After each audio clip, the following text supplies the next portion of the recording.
Hello dear friends, कैसे हो आप लोग। आई होप कि आप लोग स्वस्थ और मस्त होंगे। आज मैं आप लोगों को यूपी डीएलएड का थर्ड सेमेस्टर का जो हमारा सेकंड पेपर है वो है समावेशी शिक्षा का। तो इसके महत्वपूर्ण क्वेश्चन है जो मैं आप लोगों के लिए लेके आई हूँ, जो कि एग्जाम पॉइंट ऑफ व्यू से बहुत ज़्यादा इम्पॉर्टेंट है। इसलिए आप लोग क्या करिएगा, क्वेश्चन को समझिएगा और आंसर देने का प्रयास करिएगा। तो चलिए, जो हमारा पहला क्वेश्चन है वो क्या कह रहा है। पहला क्वेश्चन कह रहा है कि अपंगता के 2 कारण बताइए। ये क्वेश्चन 2022 में पूछा गया था। क्वेश्चन क्या कह रहा है, अपंगता के 2 कारण बताइए। तो इसमें जो पहला है वो हो जाएगा जन्मजात, और जो दूसरा है वो हो जाएगा दुर्घटनावश।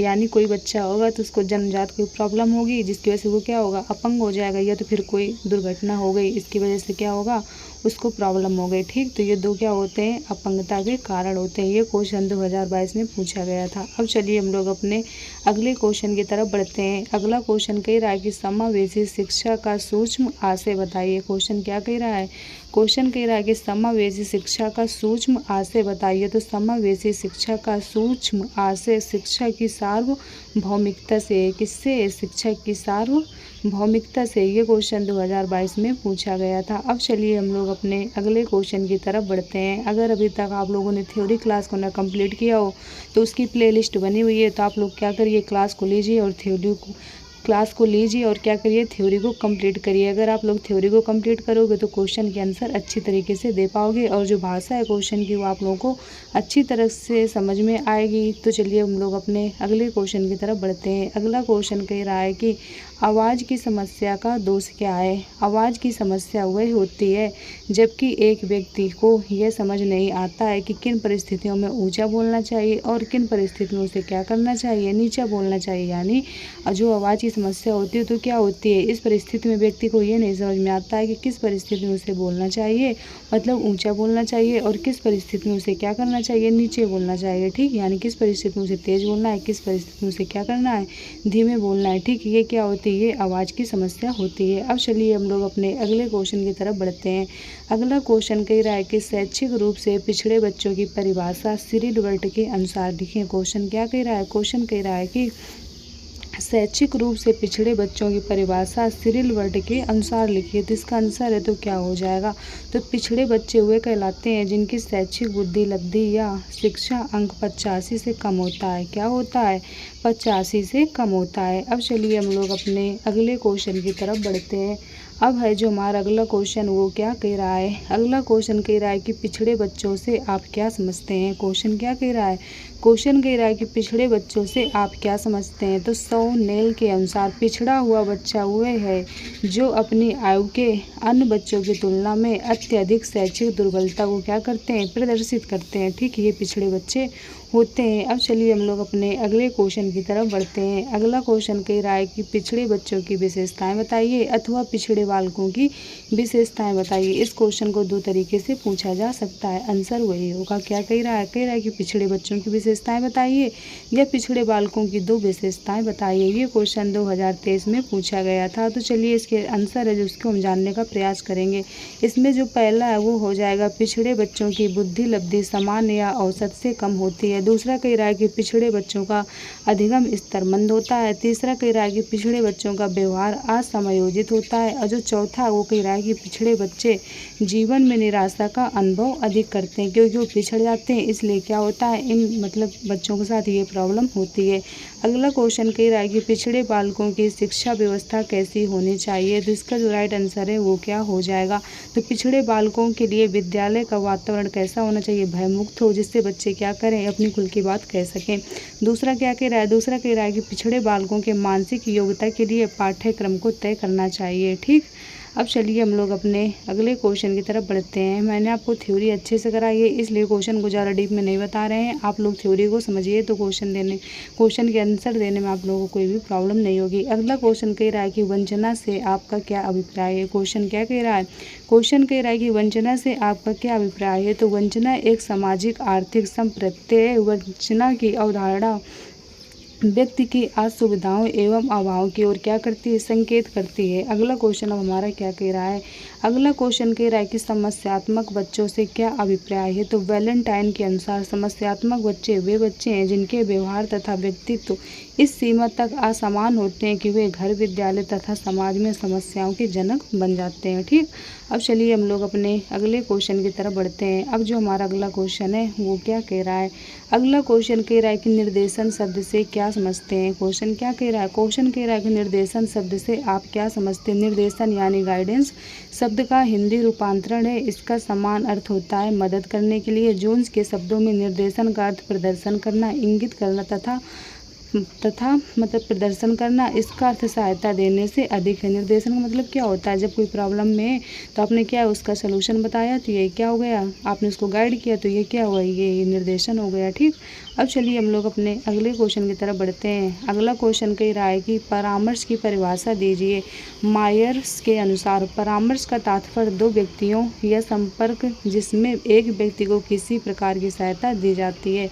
अगला क्वेश्चन कह रहा है कि मनोविज्ञानशाला कहाँ स्थित है। तो मनोविज्ञानशाला उत्तर प्रदेश के इलाहाबाद में स्थित है। अगला क्वेश्चन कह रहा है कि मनोविज्ञानशाला उत्तर प्रदेश इलाहाबाद की स्थापना कब हुई थी। तो मनोविज्ञानशाला उत्तर प्रदेश इलाहाबाद की स्थापना सन 1954 में हुई थी। कब हुई थी, 1954 में हुई थी। अब चलिए हम लोग अपने अगले क्वेश्चन की तरफ बढ़ते हैं। अगला क्वेश्चन कह रहा है कि मनोविज्ञानशाला उत्तर प्रदेश इलाहाबाद की स्थापना किसने की थी। तो ये की थी आचार्य नरेंद्र देव ने। किसने की थी, आचार्य नरेंद्र देव ने। अगला क्वेश्चन कह रहा है कि मनोविज्ञानशाला उत्तर प्रदेश इलाहाबाद का संस्था प्रमुख स्थान क्या कहलाता है। तो ये कहलाता है पदेन निर्देशक। क्या कहलाता है, पदेन निर्देशक। अगला क्वेश्चन कह रहा है कि मनोविज्ञानशाला उत्तर प्रदेश इलाहाबाद के संचालन हेतु कितने पद सृजित हैं। तो मनोविज्ञानशाला उत्तर प्रदेश इलाहाबाद के संचालन हेतु 2 पद सृजित हैं। कितने पद सृजित हैं, 2 पद सृजित हैं। अगले क्वेश्चन की तरफ बढ़ते हैं। अगला क्वेश्चन कह रहा है कि जिला चिकित्सालय के विशेषज्ञ समिति का नेतृत्व कौन करता है। तो मुख्य चिकित्सा अधिकारी, इसी को CMO बोलते हैं। कौन करता है, मुख्य चिकित्सा अधिकारी। अगला क्वेश्चन कह रहा है कि विशिष्ट आवश्यकता वाले बच्चों से क्या अभिप्राय है, या विशिष्ट बालक किन्हें कहा जाता है। ठीक, क्वेश्चन वही है, मतलब आंसर वो है। क्वेश्चन को 2 तरीके से पूछा जा सकता है कि विशिष्ट बालक किन्हें कहा जाता है, या फिर विशिष्ट आवश्यकता वाले बच्चों से क्या अभिप्राय है।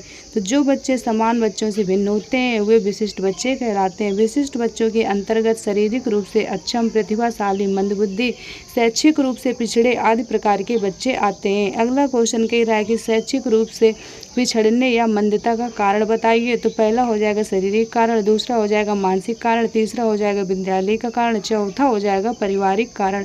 अब चलिए हम लोग अपने अगले क्वेश्चन की तरफ बढ़ते हैं। अगला क्वेश्चन कह रहा है कि पिछड़ेपन या मंदता के निवारण के 2 उपाय बताइए। तो पहला हो जाएगा विद्यार्थियों के लिए उनकी योग्यताओं के अनुकूल पाठ्यक्रम बनाया जाए, यानी जैसे बच्चे हों तो उसी हिसाब से आपको क्या करना है, पाठ्यक्रम बनाना, यानी जो पाठ्यक्रम होता है ज़्यादा हार्ड नहीं करना है। परामर्श समय पर बल दिया जाए। अब चलिए हम लोग अपने अगले क्वेश्चन की तरफ बढ़ते हैं। अगला क्वेश्चन कह रहा है कि समावेशी शिक्षा का उद्देश्य बताइए। तो विशिष्ट बच्चों को आत्मनिर्भर बनाकर उन्हें समाज की मुख्य धारा से जोड़ना। दूसरा कह रहा है बच्चों में विशिष्ट बच्चों की पहचान कर उनमें छिपी हुई कमजोरी को दूर करना। ठीक, फिर जो अगला है वो कह रहा है लोकतांत्रिक मूल्यों के उद्देश्यों को प्राप्त करना। फिर जो अगला है वो कह रहा है जागरूकता की भावना का विकास करना। ये क्या, ये समावेशी शिक्षा के उद्देश्य हैं। अब चलिए हम लोग अपने अगले क्वेश्चन की तरफ बढ़ते हैं। अगला क्वेश्चन कह रहा है कि समावेशी शिक्षा का अधिनियम वर्ष बताइए। तो समावेशी शिक्षा का अधिनियम वर्ष 1995 ईस्वी है। अगला क्वेश्चन कह रहा है कि नेशनल ट्रस्ट एक्ट कब पारित किया गया था। तो नेशनल ट्रस्ट एक्ट 1999 ईस्वी में क्या हुआ था, पारित किया गया था। अगला क्वेश्चन कह रहा है कि भारतीय संविधान की किस धारा के तहत अनुसूचित जाति और अनुसूचित जनजाति के बच्चों के लिए शिक्षा मुहैया कराने का प्रावधान किया गया। तो धारा 15 के 4 में और धारा 45 तथा धारा 46 के तहत ये क्या किया गया है। ठीक, अगला क्वेश्चन कह रहा है कि समावेशी शिक्षा का महत्व तथा आवश्यकता को बताइए। तो इसका जो राइट आंसर है वो क्या हो जाएगा, पहला कह रहा है समावेशी शिक्षा द्वारा विशिष्ट बच्चों के अंदर छिपी हुई प्रतिभा को निखारा जाता है। दूसरा कह रहा है समावेशी शिक्षा के द्वारा बच्चों को आत्मनिर्भर बनाया जाता है। तीसरा कह रहा है समावेशी शिक्षा के द्वारा बच्चों में जागरूकता की भावना का क्या किया जाता है, विकास किया जाता है। अब चलिए हम लोग अपने अगले क्वेश्चन की तरफ बढ़ते हैं। अगला क्वेश्चन कह रहा है कि समावेशी शिक्षा तथा एकीकरण के सिद्धांत का संबंध बताइए। तो समावेशी शिक्षा तथा एकीकरण के सिद्धांत का संबंध कनाडा एवं अमेरिका से जुड़ा है। किससे जुड़ा है? कनाडा से और अमेरिका से जुड़ा है। अगला क्वेश्चन कह रहा है कि EDSS का पूरा नाम बताइए। इसे किस वर्ष प्रारंभ किया गया था? तो EDSS का पूरा नाम क्या है? माध्यमिक स्तर पर निःशक्त जन समावेशी शिक्षा योजना है और जिसका आरंभ हुआ था वो 2009 से 10 में हुआ था। अगला क्वेश्चन कह रहा है कि निःशक्त व्यक्ति अधिनियम वर्ष बताइए। तो निःशक्त व्यक्ति अधिनियम वर्ष 1995 में ईस्वी में था। ठीक, कब था? 1995 ईस्वी है। ठीक, अगले क्वेश्चन की तरफ बढ़ते हैं। अगला क्वेश्चन कह रहा है कि एकीकृत शिक्षा कब प्रारंभ हुई थी? तो एकीकृत शिक्षा 1974 में प्रारंभ हुई थी। अगला क्वेश्चन कह रहा है कि एकीकृत शिक्षा परियोजना का प्रारंभ कब हुआ था? तो एकीकृत शिक्षा परियोजना का प्रारंभ 1930 में हुआ था। कब हुआ था? 1930 में हुआ था। अगला क्वेश्चन कह रहा है कि समन्वित शिक्षा कब प्रारंभ हुई थी? तो समन्वित शिक्षा 2005 में प्रारंभ हुई थी। कब हुई थी? 2005 में प्रारंभ हुई थी। अगला क्वेश्चन कह रहा है कि राष्ट्रीय विकलांग नीति कब आई?